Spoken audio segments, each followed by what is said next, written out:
This is the AWS Morning Brief Security Edition. AWS is fond of saying security is job zero. That means it's nobody in particular's job, which means it falls to the rest of us. Just the news you need to know, none of the fluff. Hello, toads, pulsars, and other patterns from Conway's Game of Life. This is Scott Piper again, continuing to help out while Corey is away. Please come back, Corey. I'm a cloud security historian, and my day job is at Wiz. From the security community, there was lots of content presented at Forward cloudsec.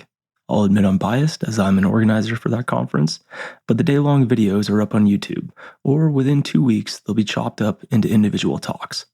You can use the schedule to help find the talks you're interested in.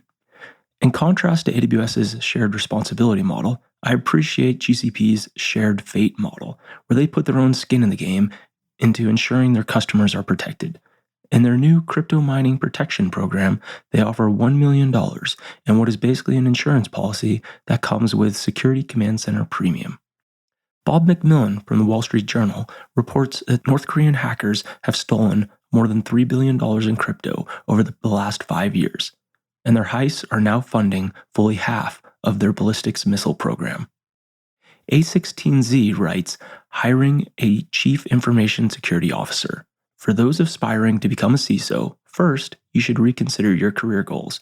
But if you still wish to, then you should read an article like this to understand what is looked for by those hiring for that role. From the mouth of the AWS horse. Removing header remapping from Amazon API Gateway and notes about our work with security researchers. AWS made a breaking change to respond to a security issue. The security researcher that found the issue wrote their side of the story, describing it as an AWS API Gateway header smuggling and cache confusion. Issue with directory service, enable role access. AWS released a security bulletin for this issue, which they seem to do at random for security issues. Ben Britz from CloudR found and reported this issue, which AWS has fixed. He goes into more details in his blog post and in a talk at Forward cloudsec. Amazon CloudWatch logs data protection against account-level policy configuration. Previously, AWS released a feature to detect and mask sensitive data if it ended up in CloudWatch logs, but it had to be applied to every individual log resource. This can now be set at the account level. AWS WAF fraud control launches account creation fraud prevention and reduced pricing. This new managed protection offering also hides within it a tiered pricing model for fraud control. AWS announces AWS Payment Cryptography, a new service aimed at PCI compliance to replace on-premise hardware modules HSMs. AWS Transfer Family announces quantum-safe key exchange for SFTP. Even the most bleeding-edge tech companies are often forced to host some FTP servers for old partner integrations. At least with this, they can rely on managed service and bleeding-edge cryptography in their 1970s technology. Amazon Code Guru Security is now available in preview. A static application security testing, or SAST, tool to identify, log, injection, hard-coded credentials, and more. Amazon Inspector announces the general availability of code scans for AWS Lambda functions. In addition to finding known vulnerable packages, Inspector now searches for code security vulnerabilities in proprietary code by integrating what sounds like Amazon Code Guru Security. AWS announces software bill of materials export capability in Amazon Inspector. With Inspector already identifying packages and whether they are vulnerable, it can now export an SBOM for additional supply chain interests. Amazon EC2 Instance Connect supports SSH and RDP connectivity without public IP address.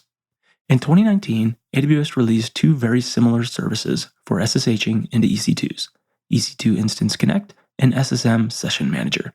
The latter required an agent, but the former required the EC2 to have a public IP address.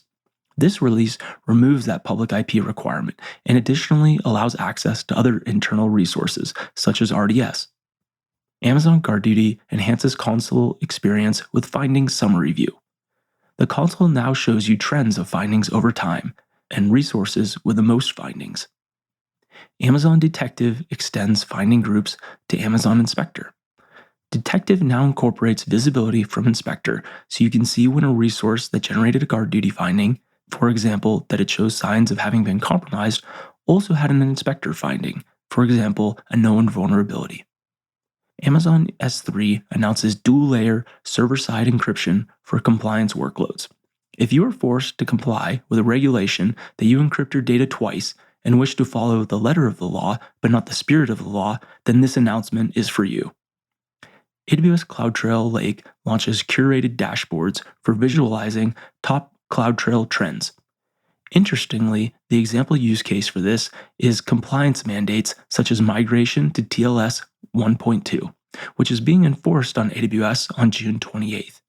So you have less than 2 weeks to use this new feature to help you perform that migration.